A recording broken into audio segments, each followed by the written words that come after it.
اللهم صل وسلم وبارك على سيدنا محمد وعلى اهله وصحبه وسلم. يا صباح الفل والورد والياسمين على احلى واجمل متابعين في الدنيا.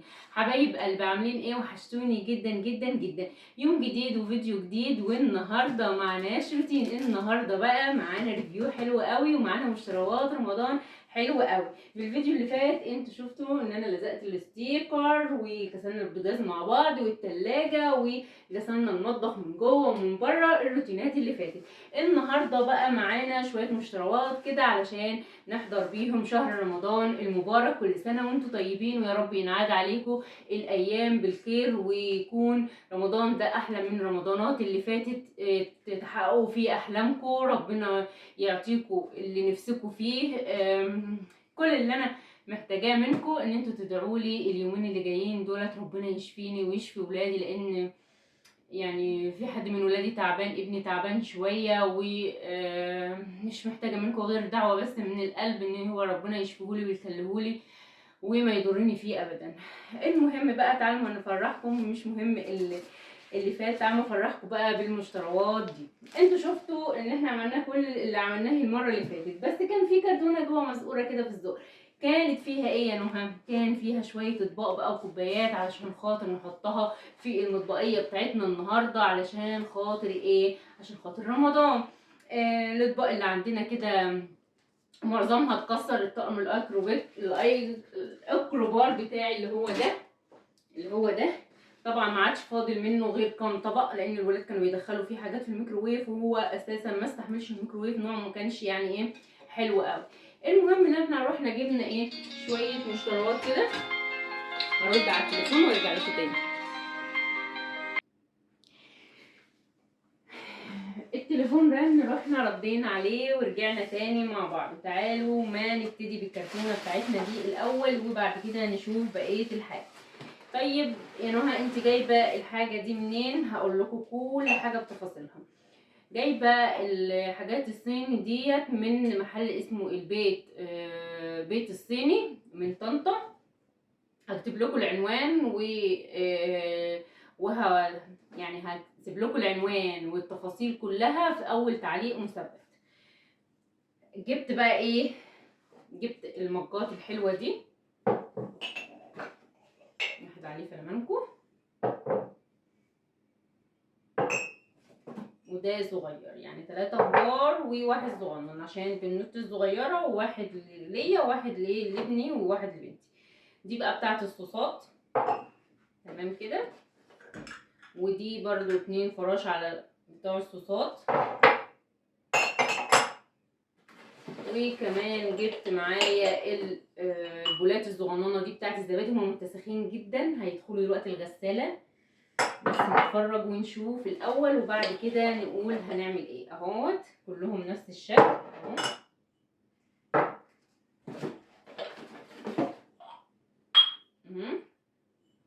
شكلهم جمال وكلهم ماركه معروفه، يعني حاجات في منتهى الجمال. اهو 6.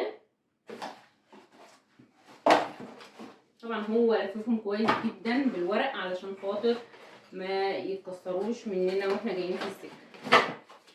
تمام كده، ربنا يستر بقى واحنا بنطلع.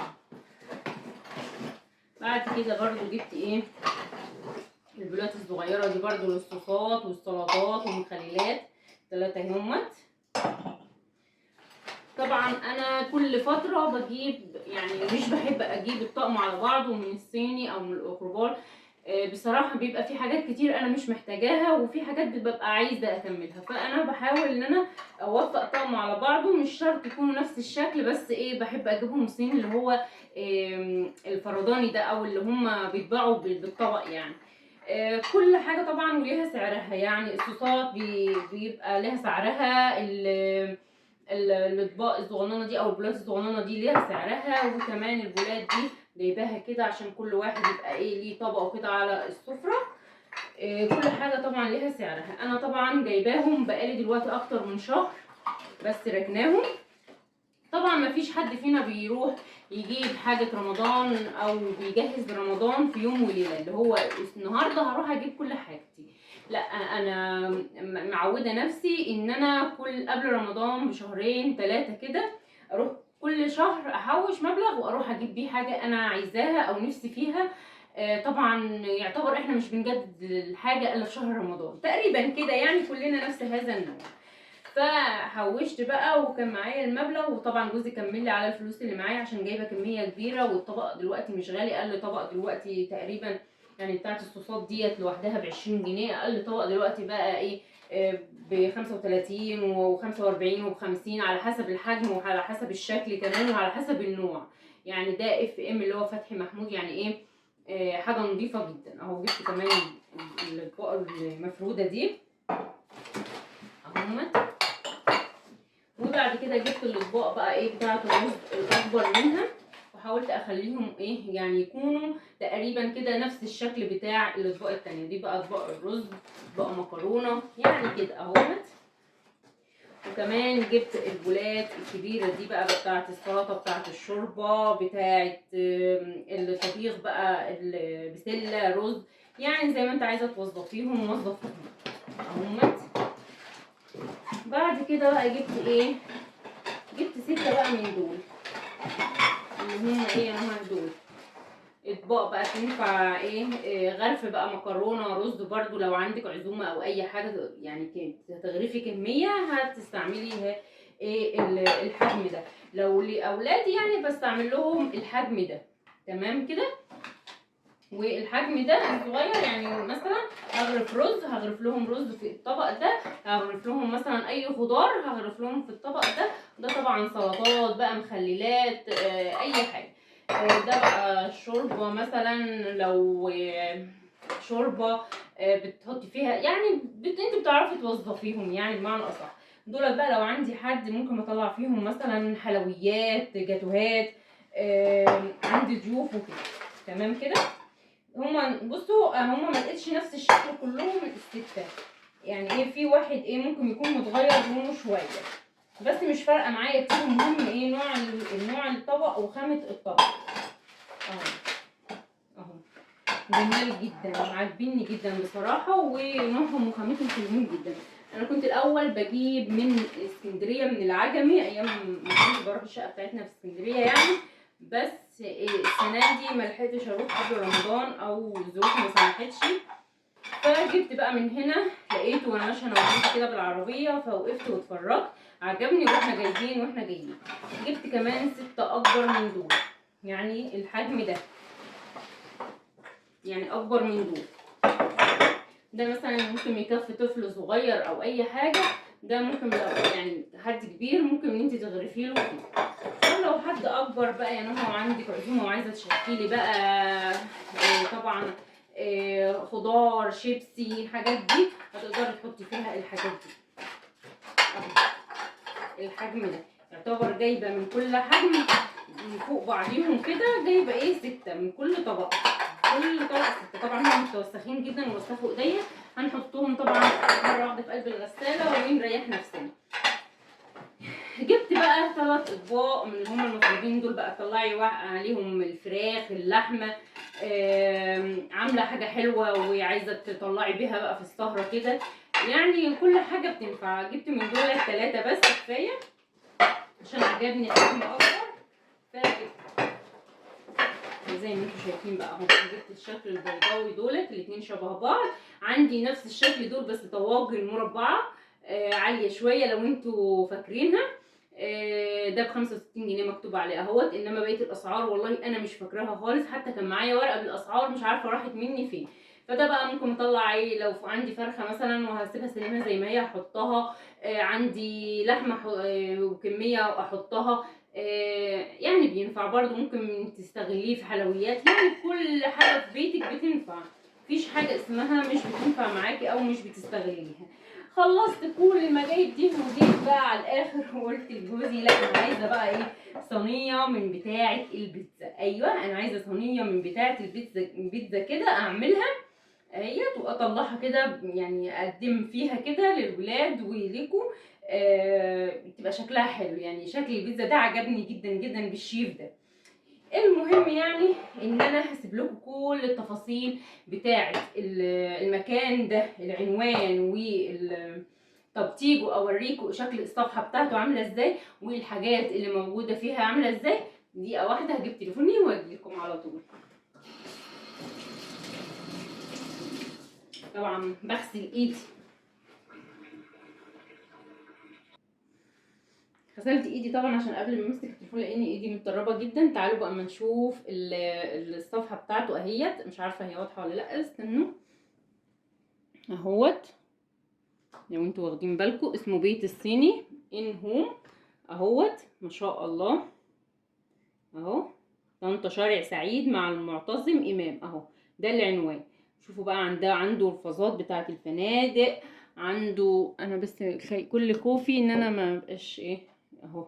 عنده بقى قلايات البيض، بصوا عنده جميع انواع الطواجن والحراير واللي بتدخل الفرن، اطقم بحالها، عنده يعني بصوا عنده حاجات ايه، حاجات جميلة، وعنده فناجين وعنده مجات وعنده حاجات جميلة جدا طبعا بجميع اشكالها وانواعها مجات، وعنده طبق مقبلات، يعني حاجات تحفة تحفة تحفة.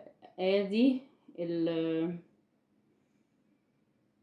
اهوت، شوفوا الطواجن دي تحفة مذهبة دي. ان شاء الله شوية كده واروح اجيب منه برضو ايه حبة حاجات من ابرمة بقى وقلايات وشوايات، وده بتاع الصوصات اهيت، وده تقوم على بعضها، وده بتاع البيتزا سادة، ودي طواجن. طبعا الصفحة مليانة اهيت، بفرلكوا الصفحة اهيت، الصفحة مليانة مليانة حاجات حلوة جدا اهي. طواجن بقى، مجات، شرب، يعني بصراحة عنده حاجات تحفة جدا. ف وعنده حاجات اشكال والوان، يعني مش شرط اللون ده شايفينه ده، بس بصراحة تحفة جدا. يعني انا لسه شايفاه دلوقتي، ما كانش عنده وانا هناك، بس هو كل فترة بيجيب حاجات وبيجددها. وده اسم الجروب بتاعه، اسمه بيت الصيني اهوت. نقول العنوان تاني، استنى ما اجيب بقى العنوان عشان انا بصراحة ما بنسى العنوان. العنوان طنطا شارع سعيد مع المعتصم امام. هتلاقوه محل صغنن كده بس جبار فيه كل حاجة. دي الحاجات اللي انا جبتها من المحل ده. طيب يا نهى بقيت الحاجة اللي معاكي، طيب انا هشيل الحاجة دي احطها هنا عشان احطها هرصها في غسالة الاطباق، وهرجع معاكم تاني في نفس الفيديو نشوف بقية الحاجة علشان خاطر او اقول لكم. تعالوا يلا بينا نشيل الحاجة كده. تمام.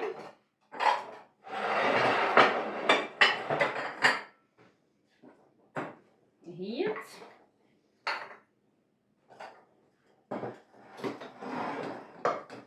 احلى حاجة عجباني بصراحة هناك كمية اشكال من المجات تحفة. اشكال المجات هناك تحفة، تبقي واقفة كده محتارة تجيبي ايه اصلا ولا تنقي ايه. بصراحة حاجات جميلة جدا بتاعت الصوصات، ودي كمان للصوصات اهيت عشان تبقى كل حاجة واضحة قدامكم. ودول بتاع حاجة كده في منتهى الجمال والرقي.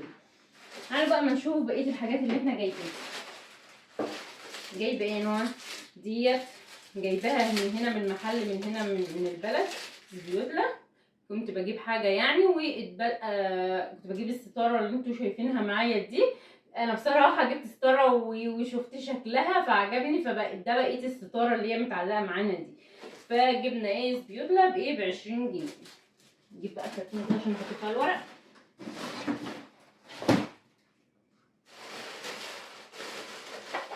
وجبت طبعا فرع نور اهوت عشان نعمل بيه ديكور حلو قوي في الريسبشن بره. وجبت طبعا استيكرات من بتاعه التلاجة، بس ولادي صراحه ما استبروش على حد ما انا اطلعهم، فطلعوا بوجي وحطوه على التلاجة. اهم جايبه لهم 3 اشكال.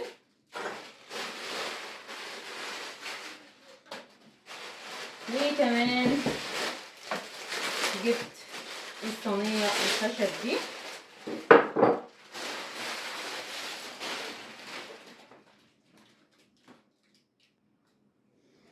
نكمل الفيديو.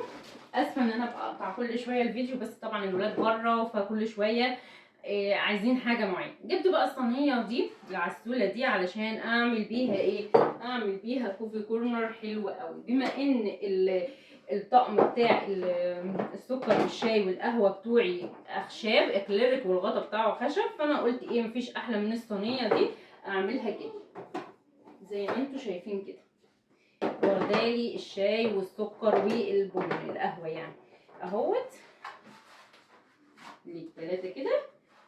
وبعد كده ممكن بقى احطهم كده او احطهم على اللي هي العريضه ديت، اي حاجه زي ما تيجي بقى مش هتفرق. المهم ان احنا هننظف المطبخ مع بعض وهنخلي كل حاجه شكلها حلوه وكل حاجه في مكانها.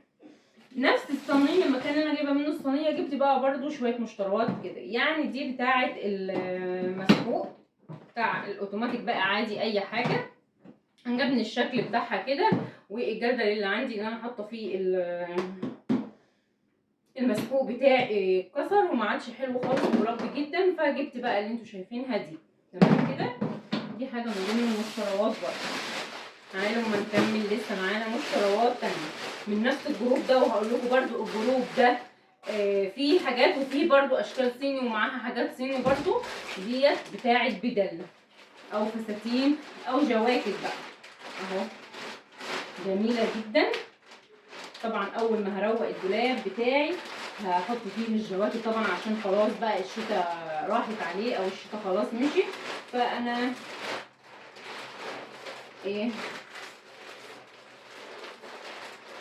هعين بقى الجواكت بتاعتي في قلبي. تمام كده. وعايزه اقول لكم الرول الستيكر ده من عندها من على الجروب.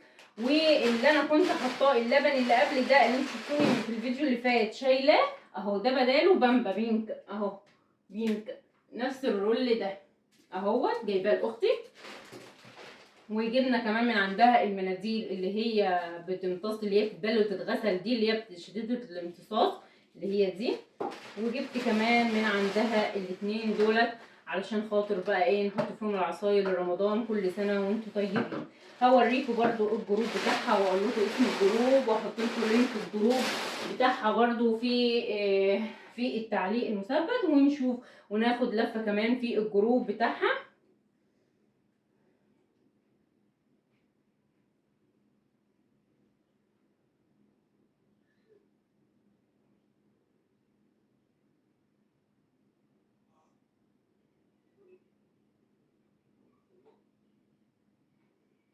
ثواني بس اطلع اسم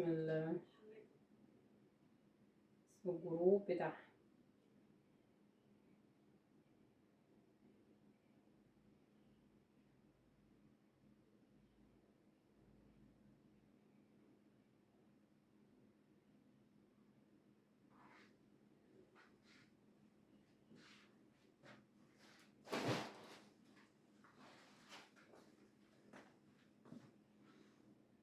تعالوا بقى ما نشوف اهوت بس عشان يبقى واضح. ده اسم الجروب بتاعها، عندها كل حاجة. هعمل الاكياس الترند اللي انا دايسه عليه اهوت وبتعلقيه بكل سهولة اهو. الفيديو موضح كل حاجة اهو، شايفين تحفة جدا. عندها برضو حاجات تحفة جدا، مفرش سفرة كتان، عندها حاجة كل حاجة عندها موجودة. منظم الأدراج، سيخ الشيش، بصي كوسترات، مريالة مطبخ. بصوا الجروب مليان حاجات حلوة جدا، حاجات تحفة. حتى الصيني اللي عندها اهوت الصيني، شايفين احجام كبيرة جدا اهوت للسلطات وعندها للمحاشي والشرب، يعني عندها المقاسات كلها اهو. عندها حاجات، واللي هي الحاجات كمان الكبيرة بتاعت الشيفات الكبار بقى واليوتيوبرات الكبيرة اهوت. عندها طقم بولة الصوصات اهيت. عندها حاجات في منتهى الجمال اهوت. ديت الاكياس بتاعت الحفاظات بتاعت البطاطين، تخزين البطاطين والملايات. يعني الجروب بتاعها حلو جدا وكل حاجة عندها اهو. مسن سكاكين، كل حاجة عندها، كل اللي انت بتحلمي بيه هتلاقيه في الجروب ده. حاجات خامتها حلوة وحاجات في منتهى الجمال والرقي. وهي كمان بني ادمة انا معرفهاش على المستوى الشخصي، بس اعرفها من خلال تعاملي معاها، وده مش اول تعامل معاها، انا اتعاملت معاها قبل كده في الرول اللي قبل كده اللي كان لبني ورا البوتاجاز ده، وكنت جايبه منها شويه حاجات كمان كده، مش فاكره حاليا انا كنت جايبه منها ايه، بس انا اتعاملت معاها اكتر من مره، فحاجتها بصراحه في منتهى الجمال، وده اقل واجب اعمله معاها ان انا اشكرها في الفيديو ده على الحاجات الروعه اللي هي بتنزلها والحاجات، وسرعتها كمان في الحاجه اللي انا بطلبها. والحاجه بصراحه يعني ايه، في جروبات كتير على الفيسبوك بس مفيش مصداقيه، في جروبات كتير بس مفيش مصداقيه، انما دي ساعه يعني ايه الحاجه تطلبيها بتلاقيها، وكمان بتلاقي منها جوده وخامه ويعني حاجتها بصراحه تحفه، انا بحب حاجتها.